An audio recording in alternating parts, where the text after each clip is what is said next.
tema da mensagem é a unidade que revela a glória de Deus. E o texto que nós vamos ler é João capítulo 17, do versículo 1 até o versículo 23.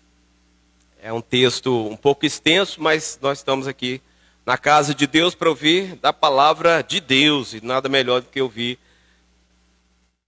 lendo a Bíblia, né? João capítulo 17, do versículo 1 até o 23, diz assim: Jesus falou assim, e levantou seus olhos ao céu e disse: Pai, é chegada a hora, glorifica teu filho, para que também o teu filho te glorifique a ti. Assim como lhe deste poder sobre toda a carne, para que dê a vida eterna a todos quantos lhe deste. E a vida eterna é esta, que te conheçam a ti só, por único Deus verdadeiro, e a Jesus Cristo a quem enviaste. Versículo 4: Eu glorifiquei-te na terra, tendo consumado a obra que me deste a fazer. E agora glorifica-me tu, ó Pai, junto de ti mesmo, com aquela glória que tinha contigo antes que o mundo existisse. Manifestei o teu nome aos homens que do mundo me deste, eram teus, e tu me deste, e guardaram a tua palavra. Agora já tenho conhecido que tudo quanto me deste provém de ti. Porque lhes dei as palavras que tu me deste, e eles as receberam, e têm verdadeiramente conhecido que saí de ti, e creram que me enviaste. Eu rogo por eles, não rogo pelo mundo, mas por aqueles que me deste, porque são teus. E todas as minhas coisas são tuas, e as tuas coisas são minhas, e neles sou glorificado. Eu já não estou mais no mundo, mas eles estão no mundo, e eu vou para ti. Pai Santo, guarda em teu nome aqueles que me deste, para que sejam um, assim como nós.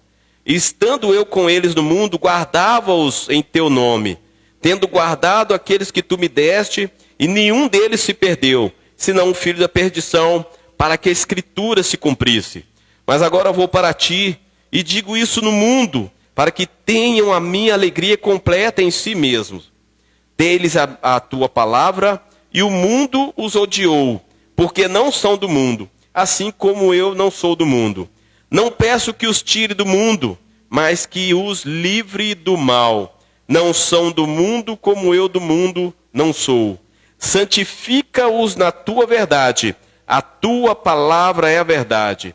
Assim como tu me enviaste ao mundo, também eu os enviei ao mundo, e por eles me santifico a mim mesmo, para que também eles sejam santificados na verdade. E não rogo somente por esses, mas também por aqueles que pela sua palavra hão de crer em mim, para que todos sejam um, como tu, ó Pai, o és em mim, e eu em ti, que também eles sejam um em nós, para que o mundo creia que tu me enviaste. E eu lhes dei a glória que a mim me deste, para que sejam um, como nós somos um. E eu neles e tu em mim, para que eles sejam perfeitos em unidade, e para que o mundo conheça que tu me enviaste a mim, e que os tenha amado, e a eles como me tens amado a mim. Eu quero um foco maior nos versículos 21 em diante, que a oração de Jesus era para que houvesse unidade no meio do seu povo. Ele dizendo, né, para que todos sejam um, como tu, ó Pai, o és em mim, e eu em ti, para que também eles sejam um em nós, para que o mundo creia que tu me enviaste. Nós vivemos numa época, irmãos, marcada pela divisão. Famílias divididas, igrejas divididas, amizades rompidas, uma sociedade cada vez mais polarizada, ainda mais agora nós estamos chegando na época da política. E as pessoas possuem muitas maneiras de se comunicar, mas poucas conseguem verdadeiramente viver em comunhão. Então, na noite antes da crucificação, Jesus fez uma das orações mais profundas registradas na Bíblia. Enquanto caminhava em direção ao Getsêmani, sabendo que dentro de poucas horas seria preso, seria julgado, seria crucificado, Jesus escolheu orar. É interessante perceber que Jesus, ele não orou por riqueza para seus discípulos. Jesus, ele não pediu que eles tivessem posições de destaque no mundo. Também ele não pediu que fossem livres de perseguições. Ele não pediu que os seus discípulos governassem o mundo através da política. Mas o maior pedido de Jesus foi para que todos sejam um. Para que todos sejam um. Isso revela que a unidade não é um detalhe na vida cristã. Ela é um dos maiores desejos do coração do Cristo. A unidade, ela glorifica a Deus. A unidade, ela fortalece a igreja. A unidade testemunha ao mundo que Jesus realmente é o Filho de Deus. E a verdadeira unidade, ela nasce na presença de Deus. A oração, você lendo aí esse texto de João capítulo 17, né, a partir do versículo 1 até o 5, a oração começa dizendo, né, Jesus falou assim, levantando os olhos aos céus. Então, antes de falar sobre unidade entre os homens, Jesus conversa com o Pai. Toda unidade horizontal, ela começa com um relacionamento vertical, um relacionamento daqui para cima, né? Muitas igrejas tentam produzir unidade através de eventos, através de programas, ou através de estratégias, mas nenhuma estratégia substitui a presença de Deus. Quando uma igreja ora pouco, acaba surgindo competições. Quando uma igreja ora pouco, acabam surgindo críticas. Quando uma igreja ora pouco, acabam surgindo invejas. Quando uma igreja ora pouco, acaba surgindo disputa por oposição. Quando uma igreja ora pouco, acaba surgindo divisões. Mas quando uma igreja, ela vive diante da presença de Deus, o orgulho perde a força. O orgulho cai por terra. Quem conhece a grandeza de Deus entende que ninguém é maior do que ninguém. E a oração, ela nos coloca no lugar certo. A presença de Deus nos lembra que todos nós dependemos da mesma graça. Não existe verdadeira unidade se não existir intimidade com Deus.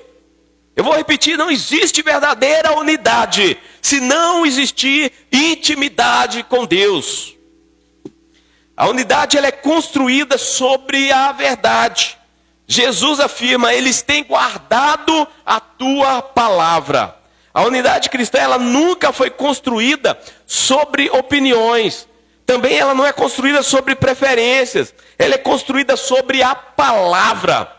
Hoje muitas pessoas confundem unidade com aceitar qualquer ensinamento. Isso não é unidade. Isso é relativismo. Jesus nunca pediu uma unidade baseada em conveniência. Ele pediu uma unidade baseada na verdade revelada pelo Pai. Então, quando a palavra ocupa o centro da igreja, o ego diminui. Quando a palavra ocupa o centro da igreja, o pecado ele é confrontado. Quando a palavra ocupa o centro da igreja, o amor ele cresce. Quando a palavra ocupa o centro da igreja, o propósito de Deus permanece. A palavra une pessoas completamente diferentes. Homens ricos e pobres, jovens e idosos, pessoas simples, pessoas intelectuais, todos se tornam uma família, porque possuem o mesmo fundamento. A Bíblia continua sendo a cola, o cimento dessa unidade. E a unidade, ela precisa ser protegida. Né? Jesus ora, Pai Santo, guarda-os em teu nome. Isso significa que a unidade, ela pode ser atacada. O inimigo sabe que não precisa destruir uma igreja numericamente. Ele basta dividir essa igreja. Uma igreja dividida, ela perde força. Uma igreja dividida, ela perde autoridade espiritual. Uma igreja dividida, ela perde a credibilidade diante do mundo. E o diabo trabalha através de pequenas sementes. Vai semeando fofoca, vai semeando ressentimento, vai semeando comparação, vai semeando competição, vai semeando orgulho, vai semeando falta de perdão. Nenhuma divisão ela começa grande, ela começa pequena. É uma fofoquinha aqui, um comentário ali, uma má interpretação, uma conversa paralela, um coração que não decide perdoar. Por isso Jesus pede proteção para a unidade da igreja. A unidade da igreja ela precisa ser guardada diariamente. Dos versículos 16 até 19 a gente vê assim sobre a santidade, que a santidade ela fortalece a unidade. Jesus declara assim: santifica-os na verdade. Muitos acham que quando se fala de santidade significa apenas deixar de fazer certos pecados, ou de parar de vestir certas roupas, ou parar de fazer certas atitudes. Mas santidade significa também viver separado para Deus. Quanto mais perto nós estamos de Cristo, mais perto nós estamos uns dos outros. O pecado ele sempre nos isola, o pecado nos afasta, e a santidade ela aproxima. O orgulho ele separa, mas a humildade ela nos une. O egoísmo ele acaba dividindo, mas o amor ele constrói. Então quando cada cristão busca viver uma vida de santificação, toda igreja cresce em comunhão. A unidade ela alcança também todas as gerações. No versículo 20 Jesus diz assim: não rogo somente por esses, mas também por aqueles que vierem a crer. Olha que momento extraordinário. Naquela oração, Jesus já estava pensando em nós. Antes mesmo do nosso nascimento, Cristo intercedia pela igreja de hoje. Ele via cada geração, ele via cada país, ele via cada cultura, cada igreja, cada tipo de crente, né? Todos fariam parte de um único corpo. Isso mostra que a unidade atravessa o tempo. E a igreja verdadeira ela nunca foi composta apenas por uma denominação. A igreja verdadeira nunca foi composta apenas por uma congregação. Ela reúne todos aqueles que confessam Jesus como Senhor e Salvador. Nós somos parte de algo muito maior. Jesus orou por nós. A nossa unidade ela revela Jesus ao mundo. A nossa unidade ela faz com que a gente testemunha de Jesus ao mundo. Jesus afirma: para que o mundo creia que tu me enviaste. Talvez esse seja o versículo mais impactante da oração. O mundo observa como nós tratamos uns aos outros. Não basta pregar sobre o amor.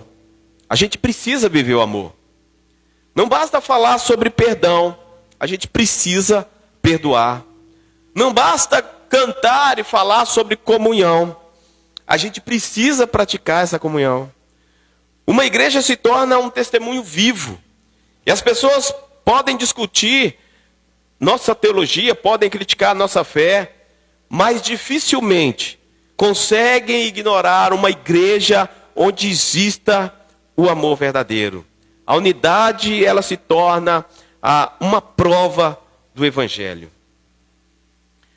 Versículo 22, a glória de Deus ela acaba produzindo essa unidade.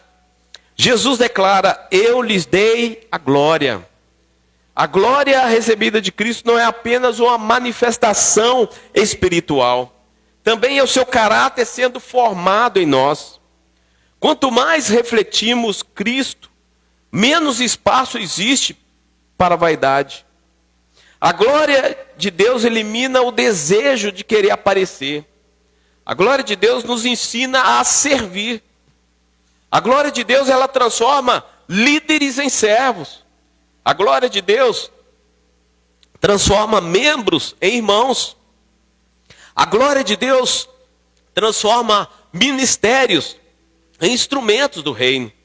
Então, quando todos buscam glorificar Jesus, Ninguém luta por reconhecimento pessoal.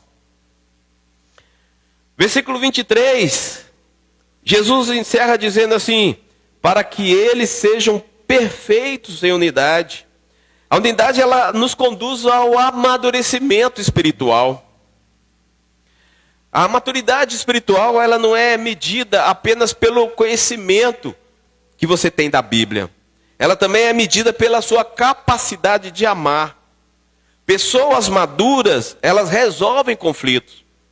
Pessoas imaturas, elas alimentam conflito. Para nós aqui, mineiros, né, é jogar, na hora que está tendo um incêndio, é chegar jogando álcool. Isso é maturidade. Pessoas maduras, elas restauram relacionamentos. Pessoas imaturas, elas rompem relacionamentos. Pessoas maduras, elas pedem perdão. Pessoas imaturas, elas procuram culpados. Então, a unidade, ela acaba sendo um sinal de crescimento espiritual. Agora, vamos falar um pouquinho sobre os inimigos da unidade.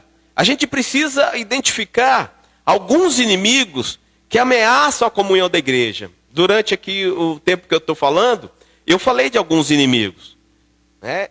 Mas agora vamos citá-los bem especificamente. Um dos inimigos da unidade é o orgulho. O orgulho sempre diz assim que eu tenho razão. A humildade, ela pergunta assim: como é que eu posso ajudar? O orgulho, gente, ele é sutil. Ele não se manifesta apenas em grandes demonstrações de superioridade, mas também nos pequeninos detalhes do dia a dia. Quando achamos que nós sabemos tudo, quando não aceitamos uma correção, ou quando nós nos julgamos melhores do que outro. Em Provérbios 16, versículo 18 e 19, diz assim: o orgulho precede a destruição, a arrogância precede a queda. É melhor viver humildemente com os pobres do que repartir o despojo com os orgulhosos.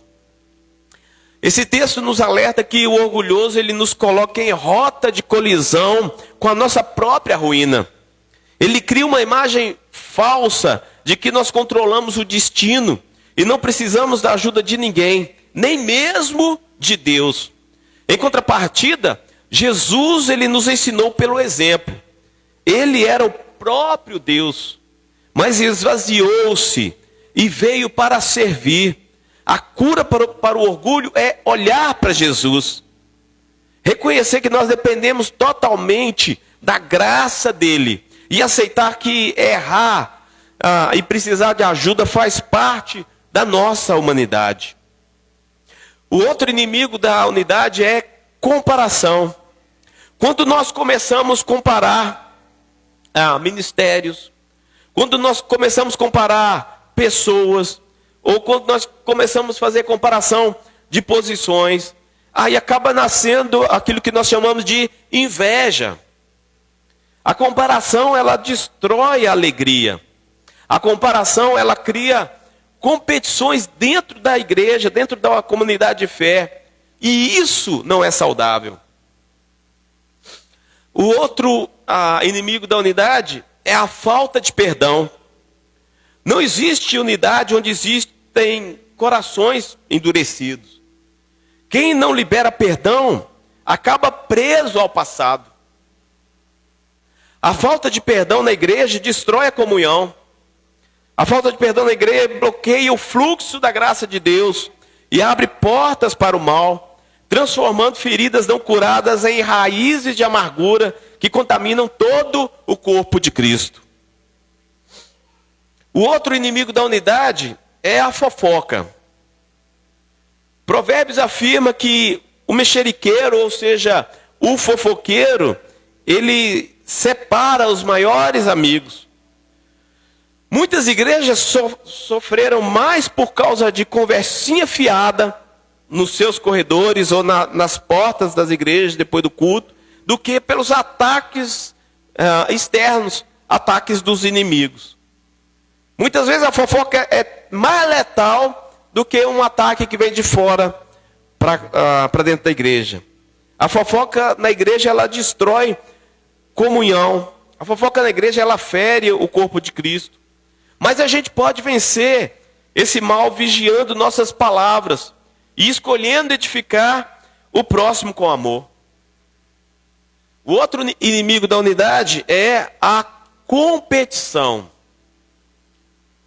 Competição. No reino de Deus, ninguém precisa competir.